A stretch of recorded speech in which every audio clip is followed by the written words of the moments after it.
just knows that it's hungry. And we can drop into that state, and you can be conscious of something, but not conscious that you're conscious. And Eugene is talking about it's that little sort of degree of tension in the consciousness that gives you the alert awareness in that field, which makes it quite distinct. And that's what you bring as an individual to the situation.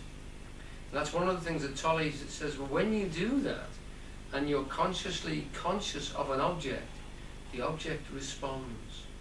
And it doesn't just mean alive objects, which really caught me.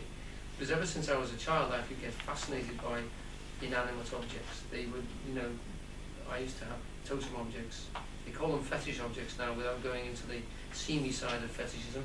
But anything which fascinates merely because of its shape and its form and its function can be seen in that light. Now, you can get literally a contact of feeling awareness with an object, certainly with a living thing, like an animal or with a plant or with a flower, with a tree, etc. But also with houses, with motor cars, with objects that you are into everyday contact. Try it. Hold them in contemplation, aware, feeling. Just notice them intensely and allow that to hold it. And see what feelings you get coming back from it. Sorry, could you give the next one, please?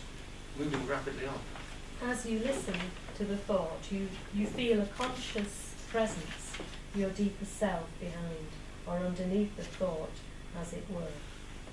This is the beginning of your natural state of felt oneness of being, which is usually obscured by the mind. With practice, the sense of peace will deepen. In fact, there is no end to its depths. Right, thank you. Yes. Now this brought out beautifully in that reading. This is the level at which he is trying to take us to, and then normally by that to the mind it means nothing.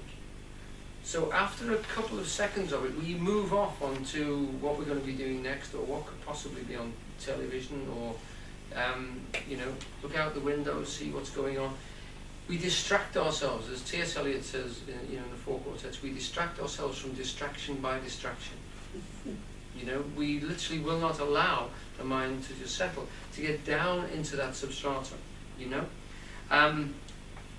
You feel a conscious presence, your deeper self, behind or underneath the thought, as it were. This is the beginning of your natural state as felt oneness of being. Eugene's word for that was sentience. And for a long time, I really didn't understand what he meant by it.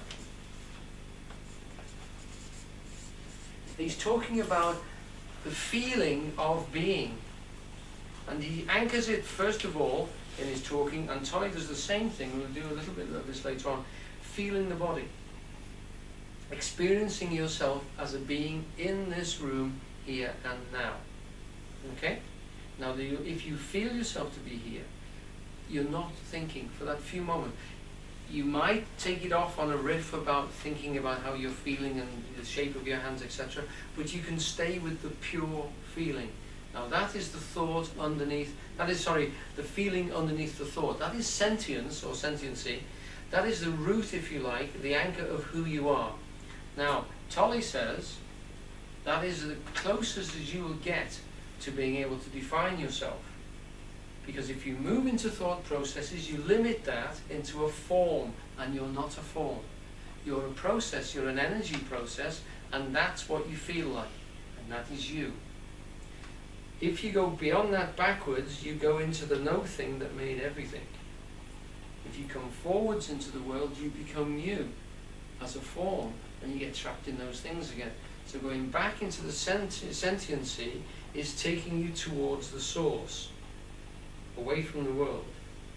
And that process of feeling yourself being, just I amness, as some people refer to it, and Tolle points this out, that in the Bible, God says, I am that I am. He doesn't say, come to answer that. He doesn't say, I'm the guy that was there at the beginning and I'm going to be the one that's there at the end. He doesn't mention time as he says, I am that I am. It's a feeling state of being. That is what God feels like when he creates, as far as these people are talking. And when you move into that state, you're moving as close to the source as you can get, and still hold on to that separateness. Beyond that, you go back into pure energy. Does that make sense? Mm-hmm. Yeah?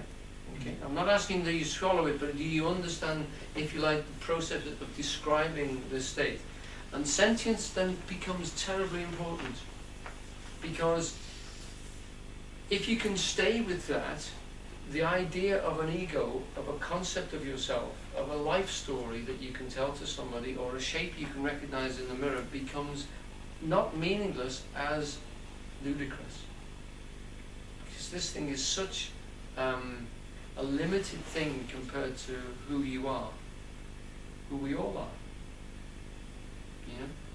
So the process that Tolle's talking about is that Christ was saying that he is the light, he is that energy. When you see the God, when you see me, you see what God looks like when he's being a person.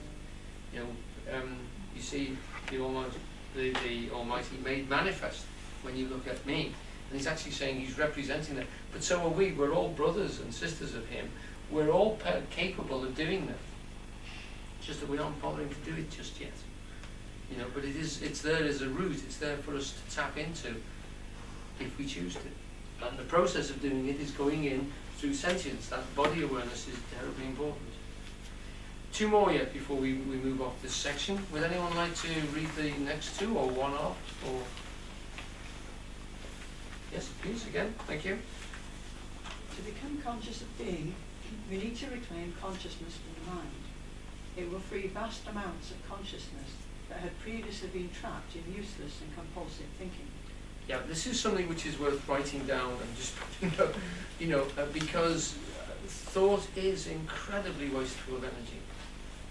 I mean, it is fascinating, and I certainly get fascinated by my thought processes and, bore people to death with them.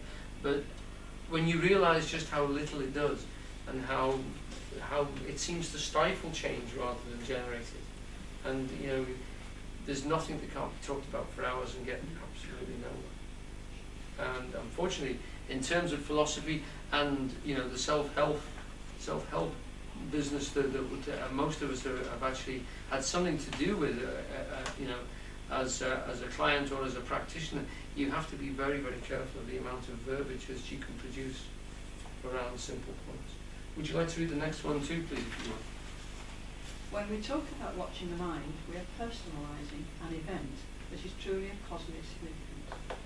Through you, consciousness is awakening out of its dream of identification with form and withdrawing from form. This foreshadows that is already a part of an event that is probably still in the distant future as far as chronological time is concerned. The event is called the end of the world. Now, I don't know what you got from that. When I first read that, I got a sort of slap in the face, because it's going along, and I thought, this is quite a new agey thing to say, that we're all stepping forward into consciousness. And then he comes along and he says, and the event is called the end of the world. And then suddenly, all that stuff you read about Revelation, which I didn't understand as a child and couldn't possibly put it in any formulation, he's saying here, what you were talking about is the fact that for you, if you do it, time will stop. Time will stop. And so that you step off the process, the treadmill, if you like, that the rest of us are running on. So for beings who've done this, it is a completely different concept of what is going on. And then we come to this concept that Tolle has. And here he is explaining what I get. I've got an awful lot of work from Eugene, of ideas, which in many senses Tolle's sort of shined the spotlight on from a different side. And so I'm seeing concepts by Halliday which have become richer and, more meaningful, because he's talking about it from a different direction. I remember Halliday did that with Christianity and with yoga for me, because he did exactly the same thing. He took concepts which I played about with and I thought were very powerful, and he made them more powerful and enriched them. And the same light has made me see other things in certainly in quite dramatic colouring. And that one was quite a shock.